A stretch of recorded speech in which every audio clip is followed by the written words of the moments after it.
ओम नमः सिद्धेभ्यः। ओम नमः सिद्धेभ्यः। ओम नमः सिद्धेभ्यः। नमो हरियन्ताणं नमो सिद्धाणं नमो आयरीयाणं नमो वज्रायाणं नमो लोये सब्साहुणम् मंगलमय मंगले करन बीतराग विज्ञान नमो तार जाते भये अरिहंतादि महान कर मंगल कर ग्रंथ करण के काज जाते मिले समाज सब पावे निज बदराज इस भव के सब दुकान के कारण मिथ्या भाव तिनकी सत्ता नाश कर प्रगटे मोक्ष उपाव। मोक्ष मार्ग प्रकाशक चौथा अधिकार मिथ्या ज्ञान का स्वरूप। ये अपना प्रकट चल रहा है। प्रत्येक आत्मा भगवान स्वरूपी होने पर भी अनंत काल से दुखी है। उसका कारण मिथ्या दर्शन, मिथ्या ज्ञान और मिथ्या चारित्र है। मिथ्या दर्शन का अपन ने स्वरूप देखा था, अब मिथ्या ज्ञान का अपन स्वरूप देख रहे थे। पृष्ठ क्रमांक 85 पहले पढ़ते हैं। देखो क्या कहते हैं टूडमल्ली साहब। ऊपर से पढ़ लेते। प्रश्न था, प्रत्यक्ष सच्चे झूठे ज्ञान को सम्यक ज्ञान मिथ्या ज्ञान कैसे न कहें। जहाँ जानने ही का सच झूठ का निर्धार करने का प्रयोजन हो, वहाँ तो कोई पदार्थ है उसके सच झूठ जानने की अपेक्षा ही सम्यक ज्ञान मिथ्या ज्ञान नाम दिया जाता है। जैसे प्रत्यक्ष परोक्ष प्रमाण के वर्णन में कोई पदार्थ होता है, उसके सच्चे जानने रूप सम्यक ज्ञान ग्रहण किया है और संशयादि रूप जानने को अप्रमाण रूप मिथ्या ज्ञान कहा है। तथा यहाँ संसार मोक्ष के कारणभूत सच झूठ जानने का निर्धार करना है। वहाँ रस्सी सर्पादिक का यथार्थ या अन्यथा ज्ञान संसार मोक्ष का कारण नहीं है, इसलिए उनकी अपेक्षा यहाँ सम्यक ज्ञान मिथ्या ज्ञान नहीं कहे हैं। यहाँ तो प्रयोजन भूत जीवादिक तत्वों के ही जानने की अपेक्षा सम्यक ज्ञान मिथ्या ज्ञान कहे हैं। ये बहुत इम्पोर्टेंट प्रश्न है। ये प्रश्न इसलिए बहुत महत्वपूर्ण है कि जैसे दुनिया में धर्म के नाम पर लोग कहाँ कहाँ उलझे रहते हैं और उसे वो भ्रम से धर्म समझते हैं कि ये धर्म होगा तो वैसे धर्म हो जाएगा या भविष्य में हो जाएगा। ऐसे ही लोग जानने के नाम पर भी बहुत जगह उलझ जाते हैं और वो सोचते साहब ये सब धर्म है, ये सब धर्म के कारण है। तो उसमें भी टोडामल जी साहब कहते हैं सब कुछ जानना, कम जानना, अन्यथा जानना, इन सब में मिथ्या ज्ञान और सम्यक ज्ञान नहीं है। मिथ्या ज्ञान और सम्यक ज्ञान है अपने प्रयोजन भूत तत्वों में। और प्रयोजन भूत तत्व मज़ेदार है, बाहर कुछ भी नहीं है। एक भी चीज़ बाहर प्रयोजन भूत नहीं है, एक भी। ये जो सातों के सातों तत्व है ना, ये अपने ही अंदर है सातों। आपको उसके लिए बाहर कुछ भी सोचने समझने की जरूरत नहीं है। इसलिए जो प्रयोजन आदि भू सात तत्व हैं, उसमें आपको निर्णय करने के लिए कि उनका क्या स्वरूप है, कैसा अनुभव है, वो किसी दूसरे के पास जाने की बिल्कुल ज़रूरत ही नहीं है, बिल्कुल ज़रूरत नहीं है। सिर्फ इतनी बात आपके ख्याल में होना चाहिए जीव, अजीव, आश्रव, बंध, संवर, निर्जरा और मोक्ष। ये जो 7 तत्व हैं, इसमें ही पूरा संसार विपरीत मानने से खड़ा हुआ है और इसी के सम्यक ज्ञान से संसार खत्म हो जाता है। बाहर कुछ नहीं, किसी तीर्थ पे नहीं, किसी पहाड़ों पे नहीं, किसी क्रिया में नहीं, किसी मंदिर में नहीं, किसी संपंथ में नहीं, किसी संप्रदाय में नहीं, कहीं कुछ नहीं। फिर ये बाकी सब चीज़ें क्या हैं? ये सब धर्म नहीं है, धर्म के नाम पर चलती है। धर्म तो क्या है? वस्तु का स्वरूप। और वस्तु का स्वरूप कहाँ है, कैसा है? कि एक आत्मा है, माने मैं हूँ, और एक शरीर है। इन दोनों का अनादिकाल से एक क्षेत्र अवगाह संबंध चल रहा है। और जो शरीर है उसका आयु कर्म के हिसाब से एक फिक्स होता है कि इतने टाइम तक यह जीव इस शरीर में रहेगा। ये अनादिकाल का बंधन है। फिर वो आयु पूरी करके हम दूसरे शरीर में चले जाते हैं, दूसरी गति में चले जाते हैं, दूसरे संयोगों में चले जाते हैं। ये अनादिकाल से चला आ रहा है। और वे गतियाँ कितनी हैं वो हमें पता है, वो जन्म मरण के स्थान कितने हैं वो हमें पता है। 84 लाख योनियाँ हैं, 4 गतियाँ हैं। फिर उनमें क्रम बटे हुए हैं कि 1 इंद्री, 2 इंद्री, 3 इंद्री, 4 इंद्री, असंगी, संगी। फिर संगी में नरक गति, त्रयंच गति, खेल में नरक गति और देवगति, और त्रयंच गति में असंगी के नीचे, और ये मनुष्य गति। इन 4 गतियों में जो भ्रमणा चल रही है, जो घूम रहे हैं, हम आज से नहीं घूम रहे हैं। हम लोग अनादिकाल से घूमते घूमते घूमते घूमते कितनी पर्याय धारण करी, फिर छोड़ी, फिर धारण करी, फिर छोड़ी। अभी हमने कौन सी पर्याय धारण कर ली है? मनुष्य पर्याय। अब इस मनुष्य पर्याय में संगी पंचेंद्रिय मिला है। कौन सा पना है? संगी पंचेंद्रिय पना मिल गया। अब इसमें अपन को समझ लो ये बात भी सुनने मिल गई, समझने मिल गई कि साहब हम कहाँ कहाँ से घूम के यहाँ आए हैं और कैसे आए हैं, क्यों घूमे हैं, क्या कारण है। ये सब बातें हमें भाग्य से सुनने मिल गई। क्यों भाग्य से सुनने क्यों मिल गई? क्योंकि ये सब बातें संसार के 99% लोगों को सुनने ही नहीं मिलती। 1% लोगों को ये सच्ची बातें सुनने मिलती हैं। 1% भी अपन ज़्यादा बोल रहे हैं, वो भी कम होगा, लेकिन फिर भी चलो 1% मानो।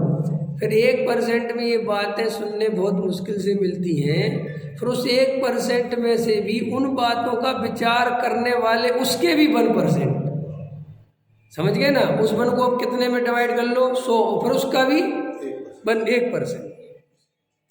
फिर उन बातों के विचार में उतर के अनुभव करने वाला उससे भी कम। इसलिए एक तो मार्ग सुनने मिल जाना ये महादुर्लभ है, फिर उस मार्ग पर सुनकर आगे चल जाना ये महादुर्लभ है, और आगे चल के पूर्णता को प्राप्त हो जाना ये सबसे दुर्लभ है। पूर्णता माने सम्यक दर्शन, वो केवल ज्ञान वाली मत लेना, क्योंकि अपन बहुत गहराई से अपने खुद का ही आकलन करो कि अभी वर्तमान में हम लोगों के पास ऐसी कौन से ज्ञान की कमी है जो आत्मा के ज्ञान के लिए जरूरी हो और वो ज्ञान हमें नहीं हो। बताओ कोई ऐसा ज्ञान आपको कि साहब हमें ये ज्ञान नहीं है और ये ज्ञान आत्मा के लिए बहुत जरूरी है? कोई ज्ञान है? कोई ज्ञान सोचो, नहीं है। ऐसी कोई भी ज्ञान, ऐसी कोई भी जानकारी आप स्वयं स्वीकार करते हैं कि नहीं है जो हमें आत्मा के लिए जरूरी हो और पता नहीं हो, तो इसका मतलब है कि आत्मा की जानकारी, आत्मा के ज्ञान की अब बाहर से कोई आवश्यकता नहीं है। क्लियर हो गया? और अगर कोई ज्ञान नहीं हो तो वो बताओ कि साहब ये ज्ञान नहीं है, क्योंकि 7 चीज़ों का ज्ञान होना चाहिए। टोडामल जी साहब कह रहे हैं। कौन सी 7 चीज़ें? जीव, अजीव, आश्रव, बंध, संवर, निर्जरा। अब इन 7 में से तुम किसके बारे में नहीं जानती? बताओ। सबके बारे में जानते हैं? क्या साहब बिल्कुल सबके बारे में जानते हैं। इसका मतलब अब आपको बाहर में कहीं भी धर्म के लिए भटकने की जरूरत नहीं है, क्योंकि ये 7 बातें जब तक पता नहीं हो तब तक तो भैया तुम कभी इस गुरु के पास, कभी उस गुरु के पास, कभी कहीं, कभी कहीं, कभी कहीं जाओ, देखो क्योंकि ये बात ही नहीं पता कि मोक्ष मार्ग होता कैसे है। जब हमें सारा पता चल गया कि ऐसे मोक्ष मार्ग होता है, वो खाली इतना ही पता चल गया कि इससे भी कई गुना ज्यादा पता है। अरे बोलो, इससे भी कई गुना ज्यादा पता है। ये तो मैं बहुत कम बता रहा हूं, ये तो हमारे यहाँ पहली क्लास का बच्चा बता दे। और टोडामल जी साहब कह रहे हैं, हम आपसे ये कह रहे हैं भाई, अगर तुम्हें इतना पता है तो पर्याप्त है, तुम अभी सम्यक दर्शन प्राप्त कर सकते हो इसी समय। अब प्रश्न ये है कि इतनी जानकारी होने पर भी, इतना पता होने पर भी 7 तत्वों का बैठ के एकांत में विचार क्यों नहीं करते, तत्व निर्णय क्यों नहीं करते? इसका उत्तर किसी दूसरे से पूछने की जरूरत नहीं है, न किसी पंडित विद्वान से, न किसी महाराज से, न किसी से, जरूरत है ही नहीं। ये प्रश्न का उत्तर तुम्हारे अंदर स्वयं आएगा, तुम्हारे अंदर स्वयं छुपा हुआ है कि क्या इसका कारण है। अब वो मैं बता दूं उसकी कोई कीमत नहीं है, क्योंकि ये प्रश्न मैंने अपने आप से पूछ रखा है। वो प्रश्न आपको अपने आप से पूछना है कि जब मुझे मार्ग सब कुछ पता है, सब कुछ पता है संसार का स्वरूप, तो भी मुझे तत्व निर्णय करने का, तत्व विचार करने का भाव क्यों नहीं आता? तो आप उसको अंदर से देखोगे, गहराई से विचार करोगे तो आपको पता चलेगा कि आपको अभी आत्मा की बिल्कुल भी रुचि नहीं है। फिर साहब हमने जानकारी तो ले ली, हमने आत्मा की बात क्यों सुन ली? ये तो हमने देखा देखी सुन ली, हमारा कर्म का उदय कमजोर पड़ गया, कर्म हमारे पीछे ही पड़ गया तो सुन ली। दूसरी बात, हमने जिस कुल जिस परंपरा में जन्म लिया उसके कारण सुन ली। तीसरी बात, सामाजिक दृष्टि से हम मंदिर जाने लगे और वहाँ पे स्वाध्याय चलता था तो हम भी बैठने लग गए। हम कोई स्वाध्याय के लिए तो आए नहीं थे, हम तो बचपन से मंदिर जाओ इसलिए आते थे। फिर थोड़े बड़े हुए, फिर जब बड़े होते हैं 18, 19, 20 साल के, तो मन में वो भय चलता है, अंदर काम करता है दूसरे रूप में कि भैया भगवान के दर्शन करो, भगवान की पूजा करो, जिनेंद्र भगवान 3 लोक के नाथ। हालांकि वो हर पंथ संप्रदाय में अपने अपने हिसाब से चलता है, फिर भी अपन अपने पंथ संप्रदाय के हिसाब से बोलेंगे कि भैया तुम्हारे 3 लोक के नाथ हैं। अरे भैया साथ ही साथ पुण्य बनता है, एक बार के मंदिर जाने से न जाने कितने जन्मों के कर्म कट जाते हैं। जिनेंद्र भगवान के दर्शन मात्र से साथ ही साथ पुण्य बनता है, वो 3 लोक के नाथ है, मंदिर जाना चाहिए, वरना तुम कुछ नहीं, तुम्हारे लौकिक जीवन में तुम कितनी मेहनत कर लो सफल नहीं हो पाओगे। जो भगवान की नहीं मानते उनका कुछ नहीं होता। ऐसी सब बातें वो अपने अंदर चलती रही, तो अपन क्या करते हैं कि उसके कारण जाने लगते मंदिर। फिर बड़े भी होते तो बड़े में भी जाने लगते। फिर बड़े में दूसरी बात क्या होती है कि हमारी जब शादी विवाह होती है तो समाज की जरूरत पड़ती है, हमें अपने बच्चों की शादी करनी है तो समाज की जरूरत पड़ती है। तो समाज से जुड़ने के लिए फिर हम मंदिर और ज़्यादा इन्वॉल्व हो जाते हैं, ख्याल में है ना। तो वो ऐसे करते करते फिर हम स्वाध्याय भी सुनने लगे, आत्मा की बातें सुनने लगे, सब सुनने लगे। लेकिन वो हमारी शुरुआत किसके कारण हुई उस तरफ हमारा ध्यान नहीं जाता। और फिर क्या होता है, ये जो हमारा ज्ञान है, ज्ञान का सीधा सा रिजल्ट है। अगर ऐसे इंजीनियरिंग कॉलेज में बैठा दो तो इंजीनियरिंग की बुक याद कर लेगा, डॉक्टरी में भेज दो तो डॉक्टरी याद कर लेगा, समझ गए ना। IAS ऑफिसर के बारे में तो वहाँ के संविधान याद कर लेगा। और अगर धर्म के क्षेत्र में जाएगा तो वहाँ जैसा चलता होगा, मान के चलो याद करने वाली शैली में स्वाध्याय चलता होगा तो याद कर लेगा, गाथा याद कर लेगा, प्रश्नों के उत्तर याद कर लेगा। कहानियों के माध्यम से स्वाध्याय चलता होगा तो कहानी याद कर लेगा, किसी के भाव याद कर लेगा। कर्णानियों के माध्यम से लेगा तो कर्म सिद्धांत याद कर लेगा। चरणानियों के माध्यम से चलेगा तो ये नहीं खाना चाहिए, खाना चाहिए, नहीं खाना चाहिए, खाना चाहिए, इसने इतना दोष है। ये सब तरह का ज्ञान, क्षेपसम ज्ञान इस तरीके से काम करता है। तो धर्म के क्षेत्र में भी जो हमें और आपको जितनी भी जानकारी हुई, इसका श्रेय जाता है क्षेपसम ज्ञान को। कैसे हुई? अब वो क्षेपसम ज्ञान ऐसा बताता तो है नहीं कोई हमें कि ये क्षेपसम ज्ञान है, ये सच्ची रुचि है, ऐसा कोई भेद तो करते नहीं। तो अपन उस क्षेपसम ज्ञान के आधार से जो याद कर लेते हैं, और दूसरा वो चरणानियों के आधार से कि ये खाना और ये नहीं खाना, वो छोड़ छाड़ देते हैं। इन 2 बातों के आधार से हमें ऐसा अंदर भाव भाषण होने लगता है, ऐसा भाव जग जाता है कि हम बहुत धार्मिक हो गए और हम धर्म में लगे हुए हैं। और बस यही अनादि काल की जो अपन शास्त्रों में पढ़ते हैं, अब शास्त्रों में तो लिखा हुआ है कि अनंत बार जीव समूषण में गया, अनंत बार जीव मुनि बना, अनंत बार जीव ने 11 अंगनों का ज्ञान किया। तो अपने पढ़ तो लेते हैं, वो पढ़ के आगे भी बढ़ जाते हैं और सब पढ़ाते हैं ये बातें, लेकिन इन बातों का कोई प्रैक्टिकल नहीं करता कि 11 अंग और नूपुर पढ़े कैसे होंगे। हमने 11 अंग और नूपुर पढ़े तो कैसे पढ़े होंगे, कैसे पढ़ लिए होंगे, और हमें आत्मा की रुचि थी नहीं। तो जब हमें आत्मा की रुचि नहीं थी, क्योंकि रुचि होती तो सम्मेलन हो जाता, तो हमने इतने सारा शास्त्र कैसे पढ़ा हुआ। चलो भैया शास्त्र पढ़ लिए, समझ में आता है, अब आ जाओ चरणानी पे। तो सोचो, बिना आत्मा के अनुभव के, बिना आत्मा की रुचि के हम अनंत बार मुनि बन गए। तो मुनि कैसे बन गए हो? मुनि जैसा बनना, मुनि हो जाना कोई छोटी मोटी बात है? वो मुनि भी हो गए हम, क्या कारण है मुनि होने का? उस पर भी विचार करना चाहिए गहराई से कि भैया, और शास्त्रों में यही सब लिखा हुआ है कि सब ऐसे ऐसे ऐसे ऐसे ऐसे ऐसे इतने इतने इतने इतने इतने ढेर लग जाए, ये हो जाए वो हो जाए, ये सब लिखा हुआ है। तो आखिर ये बार बार इतना मैंने किया होगा क्या? और अगर तुम्हें शास्त्रों पे भरोसा है और वो किया होगा, तो फिर सोचो जब उतना करने से धर्म नहीं हुआ, तो अभी वर्तमान में इतना करने से कैसे हो जाएगा? तब ये प्रश्न का समाधान आपको खुद खोजना है।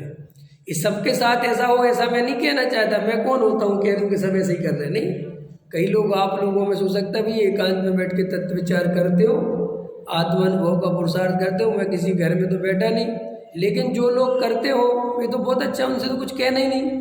लेकिन अगर कोई भाई नहीं करता है तो उसको गहराई से विचार करना चाहिए कि अब मेरे अंदर जानकारी की कोई कमी नहीं है।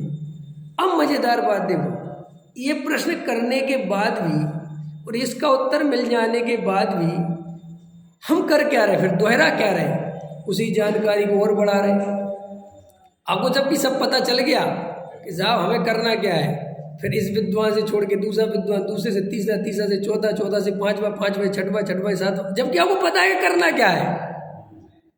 मेरा ऐसा समझ लो, एक लाइट बंद करनी है और इसका आपको पता है कि स्विच ऊपर करना है, वो पता है, ये बात क्लियर हो गई, क्योंकि पहले ही आदमी समझा गया कि लाइट बंद करने के लिए इसको बंद करना है। फिर भी आप जो आते पूछते लाइट बंद कैसे होगी?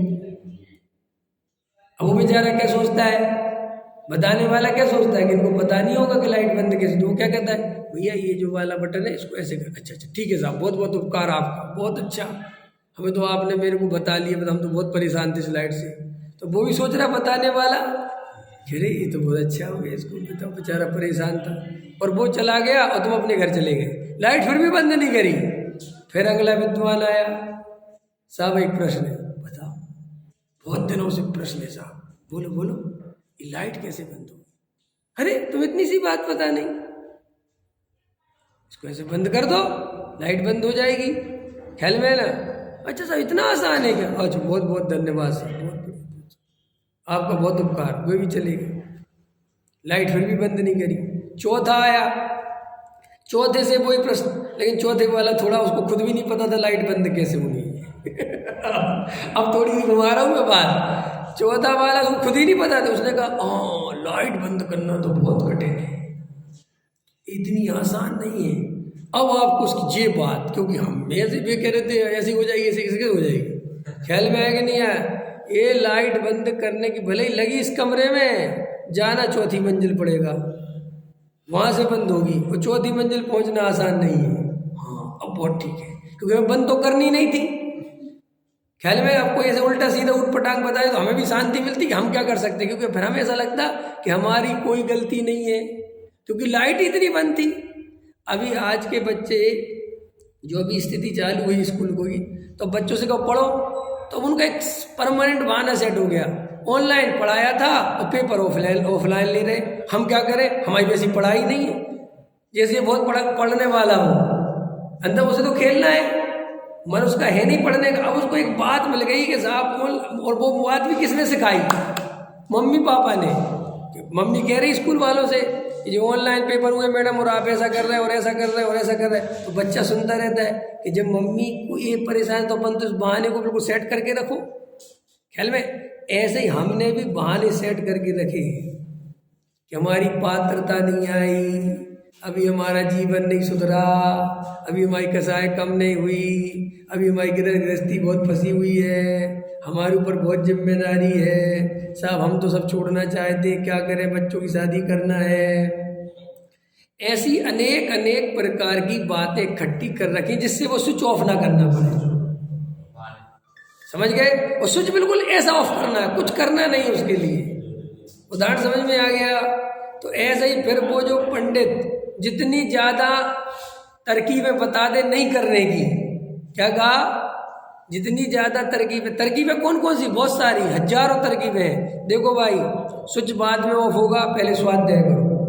बहुत अच्छा, सब स्वाध्याय में क्या करना है, क्या किया अभी तक आपने? देखो साहब, हमने समय सार पढ़ा है, मोक्ष मार्ग प्रकाशक पढ़ा है, हाँ ये सब पढ़ा है। ये मोक्ष आजकल प्रथमा योग तो पढ़ते ही नहीं, वो भी पढ़ो भाई, वो भी हमारे अनियोग है साहब। अच्छा, एक काम मिल गया, चलो दूसरा मिला, उसने कहा हमने प्रथमा योग पढ़ा, चरणा योग पढ़ा, अध्यात्म पढ़ा है नहीं साहब, वो तो पढ़ो उसको, उसके बिना कुछ होता है, वो पढ़ने लग जाओ।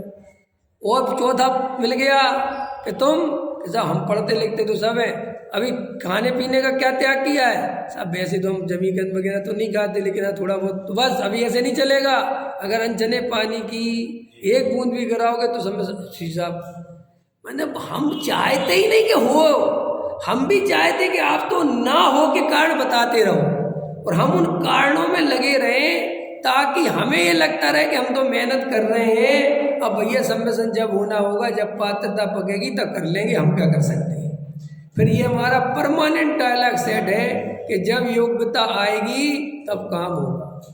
कर्म का उदय जब कमजोर पड़ेगा साहब, आप देखो साहब, महावीर भगवान का तीर्थंकरों को कर्म नहीं छोड़ता। क्या कहते हैं? तीर्थंकरों को, कौन से तीर्थंकरों कौन से कर्म ने नहीं छोड़ा? बताओ, इस प्रश्न का जवाब दे दूं मैं। कौन से तीर्थंकरों कौन से कर्म ने नहीं छोड़ा? बता। आदिनाथ को रोटी नहीं मिली तो रोटी तो नहीं मिली ना, सम्यक दर्शन तो नहीं छीन पाया कर्म, तो तुम काहे के लिए बात कर रहे हो? कौन से कर्मों की बात करते हो? कि जितने भी 63 सलाका के पुरुष हैं, एक भी पुरुष का सम्मेलन छीन के दिखाओ। अरे जी, रोटी वोटी नहीं मिलना और राजा से रोड पे आ जाना, ये कोई कर्म है क्या? ये कोई दम है क्या इन बातों में जिनके नाम पर रोते रहते हो कि कर्म किसी को नहीं छोड़ता? कौन सा कर्म किसी को नहीं छोड़ता? अरे मिथ्या दर्शन का विनाश करो, कौन कर्म क्या कर लेगा? गुरुदेव का कर्म कितना विपरीत था, गुरुदेव का कर्म कितना विपरीत था। अन्य मत में जन्म ले लिया, गृहीत मिथ्यात्व में लग गए, फिर भी अंदर रुचि थी ना कि नहीं, तो निपट गया सब कर्म भरम, उसमें रह के निपटा दिया उनने मिथ्या दर्शन को। ये अपन, अरे साहब कर्म तो किसी को नहीं, किसको नहीं? रामचंद्र जी जंगल जंगल भटकते हैं तो मिथ्या दृष्टि थे, वो मिथ्या दर्शन था उनके साथ। सीता के साथ पता नहीं साहब क्या क्या हुआ, सीता के साथ जो कुछ हुआ उसमें मिथ्या दर्शन हो तो बताओ। क्योंकि हम तो एक ही बात मानते हैं कि मिथ्या दर्शन हो तो बिगड़ता है और मिथ्या दर्शन नहीं हो तो कुछ बिगड़ा ही नहीं। क्या बिगड़ा? एक आदमी के घर में आग लग गई और वो रो रहा था, ख्याल में सब कुछ जल गया।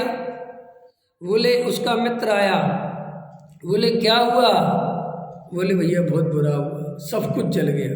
बोले तुम तो नहीं जले? बोले नहीं, मैं बिल्कुल नहीं जला। तो फिर बोले जला ही क्या? क्या कहा उसने? अगर तुम नहीं जले तो फिर कुछ नहीं जला, क्या जलना है? वो तुम बच गए ना, वो बात खत्म। ऐसे ही श्री गुरु कहते हैं, रोटी मिली नहीं मिली, तुम राजा बने नहीं बने, तुम भिखारी बने, तुम्हारे बच्चे हुए नहीं हुए, तुम्हारा शादी हुआ नहीं हुआ, तुम्हारा जो कुछ हो सकता था बुरा से बुरा, वो सब कुछ होने के बाद भी ये बताओ सम्यक दर्शन है कि नहीं? हाँ था, बस सम्यक दर्शन है तो कुछ नहीं बिगड़ा, और सम्यक दर्शन नहीं है तो तुम प्राइम मिनिस्टर भी हो तो भी तुम्हें दुखी होने से संसार का कोई आदमी नहीं बचा सकता। ये बात शब्दों में नहीं सीखनी है, ये बात शब्दों में नहीं रखनी है, ये बात अनुभव से आनी चाहिए कि मिथ्या दर्शन ही असली दुख का कारण है और कोई दूसरा दुख का कारण। ये बात तुम्हारे अंदर आनी चाहिए, बाहर नहीं आनी चाहिए बिल्कुल। ये कहने के लिए नहीं, ऐसे तो हम रोज कहते आ रहे हैं, ख्याल में है ना, रोज ही कह रहे हैं कि साहब मिथ्या दर्शन दुख का कारण है, लेकिन लग तो दुख का कारण पैसा रहा है, पद लग रहा है, प्रतिष्ठा लग रही है, मान सम्मान लग रहा है, अपनी कसाई के अनुसार परिणामन हो जाए ये लग रहा है। मिथ्या दर्शन दुख का कारण लग ही किसे रहा है? समझ में आया देवेंद्र जी? स्विच ऑफ कर दो। पंडित जी अनादि काल से नहीं किया, इतना आसान होता तो कब का कर देते। भैया स्विच ऑफ करना तो बिल्कुल आसान था, लेकिन तुम करना ही नहीं चाहते तो करूं क्या? अब बताओ, स्विच यहाँ लगा हुआ है, ऑफ करना है ऐसा, और आप यहाँ लगे हुए हो, यहाँ लगे हुए हो, ये बटन चिटका रहे, ये बटन, ये बटन, ये बटन, ये बोर्ड लगे, फट फट फट फट फट फट फट, और वो बंद ही नहीं होता। तो कोई क्या, कितना कठिन है? एक आदमी 1 घंटे से लगा हुआ है, गजब का काल करते हो। एक इंजीनियर वाली कहानी सुनाता हूँ ना मैं, कि एक आदमी की बहुत बड़े फैक्ट्री थी, उसकी एक बड़ी मशीन खराब हो गई, बहुत बड़ी मशीन। वो मशीन इस कमरे से समझ लो इतनी बड़ी, 200 गज में रखी वो मशीन, इतनी बड़ी। अब वो मशीन भाई साहब, उसके कारीगर ठोका पीटी गया, दुनिया भर के फूल खाल के ये कर लिया वो कर लिया, और दुनिया भर के आदमी आ गए, मशीन ठीक नहीं होने गई। किसी ने कहा ये मशीन यहाँ की नहीं है, जापान की है, और अपने से भाई साहब कुछ भी कर लो नहीं होगी। उस जापान का इंजीनियर आएगा वो ही कर पाएगा। बोले बुलाओ। बोले साहब उसके आने की 2 लाख रुपए तो फीस है और 4 लाख रुपए किराया है, ख्याल में आने। अब बोले कुछ भी हो, मशीन 10 करोड़ की है, बुलाना तो पड़ेगा ही ना। बोला आया, उसने बैठा, एक मशीन देखी पूरी, अच्छा इधर से उधर का एक राउंड लिया, और लड़के से कहा मेरे बैग में से एक छोटी सी हथौड़ी निकालो, बिल्कुल छोटी सी हथौड़ी, बड़ी नहीं, इतनी छोटी सी, और गया और उसने एक ऐसी मारी हथौड़ी, मशीन चालू। तो उसने तो अपना सिर पकड़ लिया। सेठ ने कही हथौड़ी मारने के 2 लाख, 6 लाख है, अरे ऐसी तो हम 50 मार देते हथौड़ी है, ये क्या पागलपन है क्या? वो एकदम सेठ नाट गया। अपन भी नाट जाते ना, अपन भी नाटते ना, जैसे अपन किसी को बुला के लाओ और उसने कहा 1000 रुपये, अब अपन ने देखा ऐसे तो 5 मिनट में खत्म कर दिया काम। तो क्या पागल हो गया क्या? 5 मिनट के 1000 रुपये लेगा तो दिहाड़ी कितने की होगी तेरी? ऐसे होता कि नहीं होता? अपन भी नाट जाते। तो उसने कहा, सेठ ने कहा भैया इतनी हथौड़ी मारने के मैं 2000 रुपये नहीं दे सकता, 2 लाख नहीं दे सकता। उसने कहा सुनो, हथौड़ी मारने के पैसे नहीं मांग रहा, ये हथौड़ी कहाँ मारनी थी, ये जो ज्ञान है इसके पैसे ले रहा हूँ। ख्याल में है ना? काम तो सरल है, लेकिन तुम उल्टे सीधे करोगे तो भैया वो तो स्वभाव है कि सरल काम कठिन नहीं हुआ, तुमने किया ही गलत ढंग से। कठिन तो तब कहलाए कि चलो वो कठिनता पार कर लो तो हो जाए। जैसे देखो, आपको सम्यक दर्शन की असली विधि पता नहीं है और आप मुनि बन के जंगल जंगल भटकते रहो, रोटी का त्याग कर दो, बहुत परेशान। ऐसा करना कोई छोटी मोटी बात तो नहीं। एक प्रकार से आप जंगल जंगल भटक रहे, घर गृहस्थी छोड़ी, बच्चे छोड़े और कुछ नहीं, कभी रोटी मिलती है, 10-10 दिन के उपवास करते हैं। खैर इतनी मेहनत करी इस व्यक्ति, इतना कठिन परिश्रम किया, सब इसे तो सम्मेलन आज नहीं तो कल हो जाए, क्या हो जाएगा? सम्मेलन की विधि नहीं है। इतनी मेहनत करी, इतनी ताकत लगाई कि भैया जैन दर्शन यही तो पढ़ाता है, यही तो समझाता है, यही तो महावीर ने कहा कि तुम्हारे लिए जिम्मेदार तुम ही हो, तुम्हारे जीवन की जिम्मेदारी किसी और के ऊपर नहीं है। अगर तुम जंगल जंगल भटके हो तो महावीर कहते मैंने नहीं कहा था भटकने के लिए कि साहब मैंने रोटी नहीं खाई, नहीं खाओ तो क्या कर सकते हैं। जैन दर्शन ऐसा नहीं है कि जमीन में घस गए गड्ढा करके ओम ओम, अब वहाँ देवता परेशान हो रहे कि जी आदमी जमीन में धसा हुआ है, वहाँ इंद्र का आसन हिल रहा है। जैन दर्शन ये सब व्यर्थ की बात नहीं करता। वो कहते क्या पागल भाई, तेरे जमीन में धसने से इंद्र का आसन हिलने लगता है, और इंद्र को क्या हो जाती है? चिंता कि जी हमारा, जैसे अभी नेताओं को चिंता हो जाती है ना कि जी हमारे पीएम पद का दावेदार ना बन जाए। ऐसी वहाँ इंद्र को क्या चिंता हो जाती है, ये तो देखा होगा कि नहीं देखा सब, क्या चिंता होती है कि यार ऐसा ना वो इतनी कठिन तपस्या कर रहा है और वो ऊपर ऊपर बैठे हुए देवी देवता एक आध दिन में से प्रसन्न हो जाए और आ जाए, बोल बेटा क्या चाहिए, और वो एकदम से कह दे इंद्र पद चाहिए तो अभी मेरे को जगह खाली करनी पड़ेगी। तो वो क्या करता है इंद्र क्या करता है, तुरंत विघ्न बाधाएं भेजता है, पानी बरसाएगा, आग बरसाएगा, अप्सराएं भेजेगा, समझ में ना। तो वो पानी की और आग की बारिश तो झेल जाता है, लेकिन अप्सरा की बारिश में हार जाता है, क्योंकि अप्सरा की बारिश दुनिया की सबसे कठिन बारिश है, उसमें घबरा जाता है। तो वो कहता है, लिखा है उसमें कि इंद्र का आखिरी दाव, आखिरी उर्वशी है। कौन है? उर्वशी। जब इंद्र सब चीज़ों से हार जाता है तो किसको भेज देता है? उर्वशी। ऐसी कहानियां पढ़ी होंगी सबने। तो वहाँ पे अब वो जमीन में धंसा हुआ, अब वो कहे कि साहब मैंने इतनी मेहनत करी, मुझे धर्म क्यों नहीं मिल रहा, मुझे आत्मा क्यों नहीं मिल रहा, मुझे सम्मेशन क्यों नहीं मिल रहा। तो भाई साहब जैन दर्शन कहता है कि तुम जमीन में धंस गया, तुम तो मर जाओ, टंग जाओ फांसी पे, इससे हमें क्या मतलब है। ऐसा मैं मुनि बन गया, मैंने इतना कठिन आचरण किया, मैंने इतना कठिन, तब किसने कही थी, किसने कहा था कि साहब क्या बात करते, महावीर तो मुनि बने।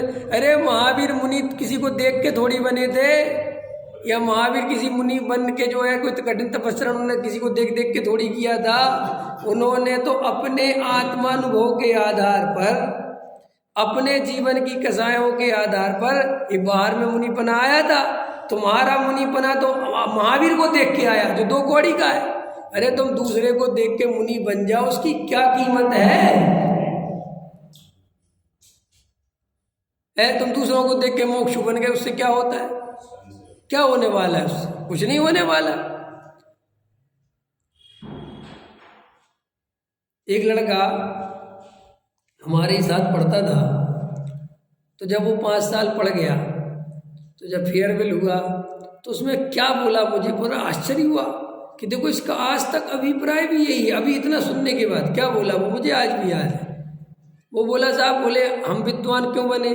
बोले साहब हम इसलिए विद्वान बने, हमारे गांव में एक पंडित जी प्रवचन करने आए और हमने देखा कि बड़े बड़े हमारे यहाँ के लोग, चाचा ताऊ, हमारे बाबा, सब उनके पीछे, और इतना आदर और इतना सम्मान, कई उनके लोग पैर छू रहे।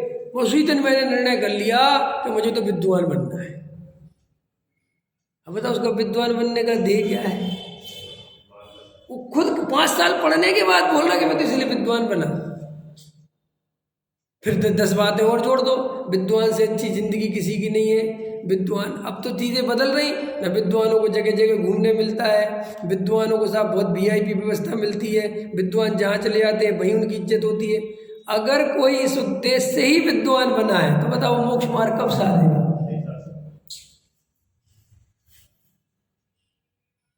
वो तो वही वाली बात हुई कि कोई इंजीनियर बन गया पैसा कमाने के लिए, कोई डॉक्टर बन गया। डॉक्टर क्यों बनना है? पैसे मिलते बहुत। IAS बन गया, कोई कुछ बन गया। ऐसे तुम बन गए विद्वान कि साहब हम विद्वान इसलिए बने हैं कि समाज में सबसे बढ़िया आदमी होता है विद्वान, जिंदगी बहुत बढ़िया होती, सारे समाज के लोग आगे पीछे वो बढ़िया घूमो और अच्छा बढ़िया बढ़िया सब व्यवस्था है। क्या है ये सब आत्मज्ञान से रहित स्थिति है। ख्याल में ये आत्मज्ञान नहीं हुआ और शास्त्रों को पढ़ के विद्वान में, इसलिए मैंने भी पीछे के प्रवचन में कहा था, समय सार पढ़ना और समय सार पढ़ाना बहुत आसान है, लेकिन समय सार का अनुभव करना बहुत दुर्लभ है। इसलिए जो जीव समय सार का अनुभव करते हैं उनका जीवन ही कुछ निराला है, उनकी बातें ही निराली हैं। और जो समय सार का अनुभव नहीं करते, जो समय सार अनुभव के बिना समय सार पढ़ते और पढ़ाते हैं, उनकी बातें 2 कौड़ी की है, कोई काम की नहीं। क्यों? क्योंकि इसलिए नहीं है कि वो अनुभव मुझे ही नहीं है, खुद मुझे ही नहीं पता स्विच ऑफ होना कैसे है। अब मैं बताऊं भी तो किसी को तो बताने में दम कितनी होगी मेरे, बताओ होगी दम मेरे बताने में है? अरे जिस चीज़ का तुम्हें अनुभव होता है और वो चीज़ किसी को बतानी हो, ऐसे करो बिल्कुल होगा मैं कह रहा हूँ, उसके कहने में वो पता नहीं हो तो भैया करो, क्या पता हो जाए, लिखा तो यहाँ ऐसे ही है। अंतर पड़ता कि नहीं पड़ता? तुम लोग भोजन बनाते हो ना, तो भोजन बनाने वाले पहले क्या होता था कि सास होशियार होती थी, बहू आती थी तो सास बहू को बता देती थी बेटा ऐसे बनाओ, ऐसे बनाओ, ऐसे करो, ऐसे करो। अब आजकल तो सास भी वैसे ही और बहू भी वैसे, दूसरी दोनों ही पुस्तक के भरोसे बैठी है। काहे के भरोसे? पुस्तक। तो वे कहती मम्मी ये बनाना मैंने रेसिपी देखी, तो देखो क्या लिखा है इसमें, बोलो। इसमें लिखा आधा कप ये लेना, ले आधा चम्मच ले, ख्याल में आया कि नहीं है? क्योंकि अनुभव दोनों को नहीं है, तो फिर वो जो बनेगा सो बन जाएगा। ऐसे ही अनुभवी आत्मज्ञानी पुरुष दिखाई नहीं देते। और अब जो है वो रेसिपी वाले हैं कि शास्त्र में लिखा है जी, अब यहाँ तो ऐसे ही लिखा है कि साहब ये गलत लिखा, कैसे सही लिखा होगा जी, शास्त्र में लिखा, अपन तो कुछ इसके खिलाफ बोल नहीं सकते। अब चल रही है कहानी, अब पढ़ने वाले भी खुश, पढ़ाने वाले भी खुश, सब अपने अपने प्रयोजन की सिद्धि में लगे हुए। पंडित का अपना प्रयोजन है, श्रोता का अपना प्रयोजन है, सबका अपना अपना प्रयोजन है। बोलो साहब आत्मा किसका प्रयोजन है? कि आत्मा हमारा दोनों का प्रयोजन नहीं है। तो ये आचार्य श्री कहते हैं, गुरुदेव कहते हैं, टोडामल जी साहब कहते हैं कि तुम धर्म के नाम पर ये जो सम्यक ज्ञान है इसकी प्राप्ति का उपाय नहीं करते, और तुम्हें पता है कि प्राप्ति होगी कैसे? वो किसी से छुपी देवबंदी छिपी हुई है क्या? बोलो, पता नहीं है कि कैसे होगी। रास्ते पता है, कब से पता है? 20 साल हो गए पता हुए। तो वो ऐसा ही है कि हमें पता तो है लेकिन करना किसको है। और वो हमने आज ये भी खोल दिया कि जानकारी हुई कैसे है, ये भी बता दिया। जानकारी हुई कैसे समझ में आया? थोड़ी सी कसाई की मंदता हो गई और भाग्य से तुम उसी मंदिर में जाते थे कि स्वाध्याय होता था, तो जानकारी सुनने अच्छी लगी आत्मा की बात, क्योंकि शांति मिलती ना थोड़ी सी आत्मा की बातें सुनने। ये मत सोचना कि तुम्हें आत्मा की रुचि हो गई इसलिए तुम आत्मा की बातें सुनते हो। ये बड़ा इंपॉर्टेंट प्रश्न है पंकज जी, बड़ा इंपॉर्टेंट। कि हम आत्मा की रुचि के बिना आत्मा की बातें कैसे सुन सकते हैं? भाई ये बिल्कुल वैसे ही है जैसे लोग टेंशन से बचने के लिए गाने सुनते हैं। रिलैक्स रिलैक्स, चिल करेंगे, चिल है करते नहीं आजकल की पीढ़ी, चिल करेंगे। चिल क्या चिल करोगे? डीजे पे नाचेंगे और म्यूजिक लगाएंगे। हमारी पीढ़ी बोलती पापा चिल करेंगे आज। अच्छा चिल क्या होता है? समझ में आती है? ऐसे अब मैं थोड़ा सा खतरनाक बोल रहा हूँ, अब मैं जो बोल रहा हूँ ऐसे ही धर्म भी तुम चिल करने के लिए करते हो।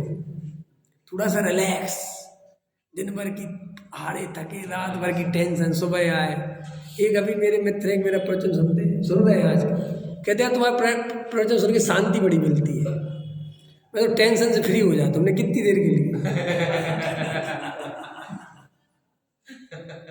थोड़ी देर के लिए तो हो ही जाता है ऐसा। तो ऐसी दवाई किसको पसंद नहीं हो है? तुम क्या सोचते हो तुम्हें आत्मा की रुचि हो गई तो मोक्ष मार्गी हो गए? अरे भाई इस दुनिया में कितने लोग कीर्तन में लगे हुए हैं, हरे राम राम राम हरे हरे, हरे कृष्ण कृष्ण कृष्ण हरे हरे लगे। हम जाते थे गांव में सब करने के लिए, ख्याल में है ना, खूब बजाते थे। तो हमसे कोई पूछे क्यों कर रहे हैं? मजा आता है। ख्याल में मेरे को बहुत शौक था इन सब चीज़ों का। गांव में मैं रामायण पढ़ने जाता था दूसरों की, मैं पढ़ने का शौक था, मुझे मजा आता था। माइक मिल जाता था गांव में, माइक मिलना बड़ा मजा। ये माइक की तो लड़ाई है क्या? तो एकदम हरे राम हरे बजा रहे। अब उससे मुझे क्यों क्या है, कीर्तन चल रही दिखाई नहीं दे रहा? धर्म के विरोधी हो तुम, ऐसी बातें करते हो। भगवान पे श्रद्धा नहीं है, देखो उसकी बात है जैसे वो खुद को श्रद्धा हो। ख्याल में तुम्हें आत्मा की रुचि नहीं है बिल्कुल, महामित्र से खुद को रुचि हो। 1 रुपए की रुचि नहीं है आत्मा की, इसको आत्मा की रुचि कहते हैं क्या? अरे थोड़ा सा टेंशन कम हो गया, थोड़ी शांति मिल गई। पंडित जी के भजन में अपन ने सुना अरे कुछ नहीं होता, जो होना है वो निश्चित है। ये मोटिवेशनल स्पीकर, इनके फॉलोवर देखे तुमने? ये मोटिवेशनल स्पीकर होते हैं, इनके फॉलोवर देखे तुमने कितने होते हैं? मिलियन में होते हैं, मिलियन में, करोड़ों फॉलोवर्स होते हैं इनके। वो क्या सुनाते? इनको सुनने क्यों जाते हैं वो लोग? यही सब बातें सुनाते हैं। कुछ नहीं, जो कुछ है आज है, अभी है, जियो, दुनिया में कुछ नहीं रखा, कल क्या इसने देखा, पैसा कमाओ, टेंशन लेके नहीं, मोहब्बत करके, पैसे से, व्यापार से मोहब्बत करो, उसको सिरदर्दी मत बनाओ। यही बातें तो समझाते हैं लोग। इस बात के 2000 रुपये देते, 5000 रुपये टिकट देते, वो कहते बड़ा अच्छा लगा, रिलैक्स। तो ऐसा रिलैक्स करने के लिए कई तरह के आयाम चलते हैं। अब तुम अपने को रिलैक्स करने के लिए थोड़ा समय सार सुन लेते हो, बात उतनी सी है बस।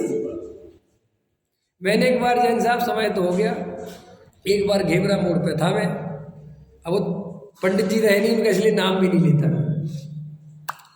तो मैं प्रवचन कर रहा था, वो सुन रहे थे। तो मैंने प्रवचन में ये कहा कि अगर तुम्हें सच्ची आत्मा की रुचि नहीं है, तुम तत्व विचार नहीं करते और मंदिर में जाके समय सार सुन के आ जाते हो, तो वो जैसा लता मंगेशकर का गाना सुनते हो ऐसा ही है। ओ भाई साहब, मेरे प्रवचन के बाद वो तो चढ़ बैठे, तुम समय सार और लता मंगेशकर को एक कहते हो। तो मैंने कहा लता मंगेशकर पसंद नहीं तो किशोर को रख लो।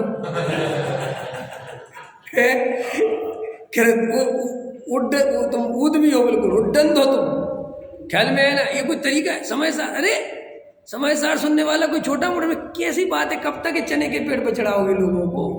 कब तक ऐसे दिलासे देते रहोगे कि समय सार सुनने से मोक्ष हो जाता है? क्या किसी बातें करते हो?